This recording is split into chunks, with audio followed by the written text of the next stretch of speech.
Bienvenue dans notre série Itinéraire Bretagne. Toute cette semaine, il sera question de l'art animal. Alors c'est à dessein que je dis l'art animal, car les formes sont très diverses. Mais aujourd'hui, pour le coup d'envoi de la série, il sera vraiment question de l'art animalier avec des A majuscules.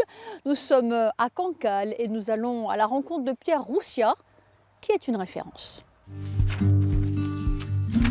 Pierre Roussiat est un artiste animalier et un peintre lithographe. Un art très figuratif. Avant de jeter l'ancre à Cancale, il était installé près de Rennes et nous l'avions rencontré en 1994. La chapelle Thoireau a son musée. En fait, la petite commune accueille depuis 4 ans la famille Roussiat. Elle est guidée par Pierre, dessinateur et lithographe. J'ai toujours été passionné par l'art animalier, soit à travers la taxidermie que je pratiquais avant, ou maintenant la lithographie et la peinture. Ancien taxidermiste donc, Pierre Roussiat a créé un espace de 200 mètres carrés consacré à 250 animaux naturalisés. Beaucoup plus vivante est la petite pièce qui accueille la presse à ancrer les pierres calcaires. Elles reçoivent ses dessins. Cette ancienne technique d'imprimerie du 18e n'est plus utilisée aujourd'hui que par 2 artistes, dont Pierre, qui regrette qu'elle ne soit pas davantage prise en compte aujourd'hui.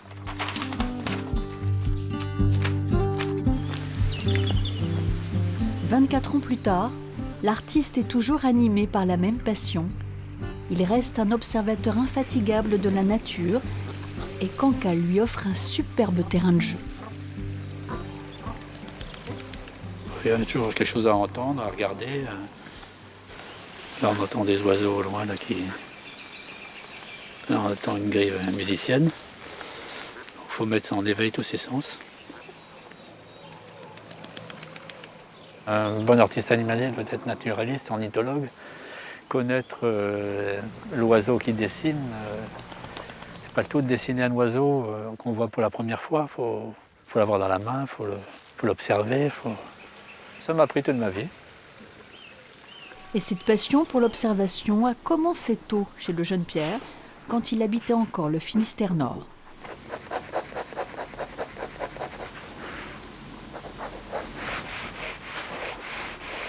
Il a très rapidement cherché à immortaliser la nature.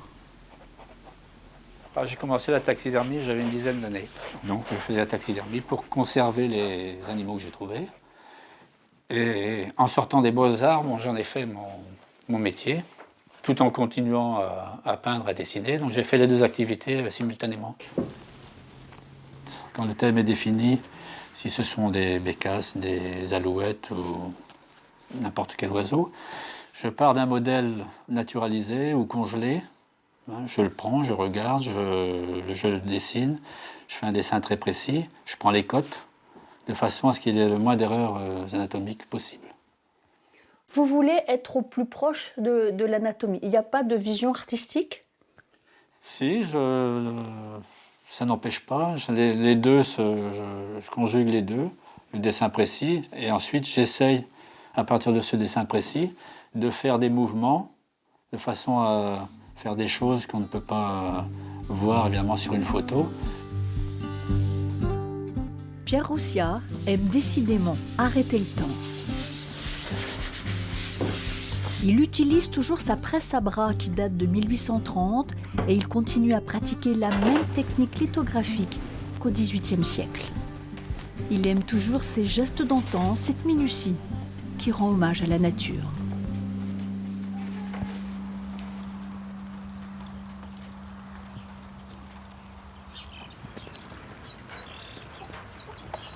Ces drôles d'oiseaux sont plantés à Anvic, près de Carantec dans le Finistère, en pleine campagne. Toutes ces sculptures sont en fait composées d'outils anciens. Christophe Castellan fait collection dans son atelier, un bric-à-brac savamment organisé. Vous les récupérez où, ces outils ? C'est le plus compliqué. J'ai la chance par moment d'avoir des personnes qui m'appellent pour vider un garage, une ferme, c'est arrivé également. Ça arrive 2-3 fois par an. Autrement, c'est une collecte permanente.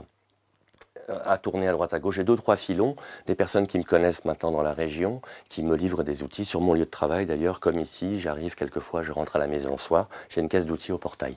Donc c'est là, un par vrai exemple, bonheur. dans cette caisse, qu'est-ce qu'on trouve comme outil ou comme bout d'outil? Parce qu'il y a des pièces improbables quand même.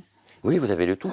Vous avez principalement des outils de maraîchage qu'on trouvait dans la région, terre maraîchère, agricole. Je suis entouré de fermes, donc j'ai la chance d'avoir cette matière qui vient régulièrement dès qu'il y a un hangar rangé.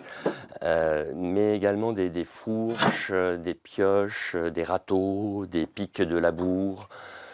Et c'est en fait matière. l'outil, la forme de l'outil qui va vous donner l'inspiration. C'est à partir de là, vous n'allez pas dire je veux créer ça, je cherche l'outil qui va correspondre. Non, c'est l'outil qui fait l'étincelle.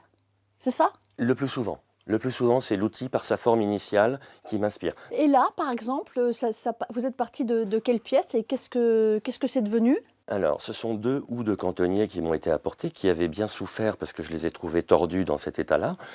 Et de la même façon, rien qu'en les assemblant, je me suis rendu compte que j'avais un personnage qui pouvait être créé, 2 personnages, pour créer 2 petites bigoudaines que j'ai nommées les médisantes, pour avoir un petit brin d'humour avec le sac à main à but. À côté, le canard. Alors le canard, c'est un butoir, ça c'était un coup de cœur il y a 15 jours, 3 semaines à peu près. Je cherchais une pièce relativement importante pour faire un socle pour une autre sculpture et je suis tombé sur ce butoir de maraîchage qui était dans le jardin. À force de le retourner, la forme en elle-même m'a parlé tout de suite. J'avais juste à retailler la tête, rajouter des pattes et éventuellement la queue, donner une forme au corps. Mais ce que j'aime bien justement, c'est garder l'outil en lui-même. C'est un réel patrimoine et c'est une façon de lui redonner vie. Et il faut de l'imagination, avoir un regard d'artiste pour réussir à redorer le blason de ces vieux outils agricoles et les faire rentrer dans le monde de l'art.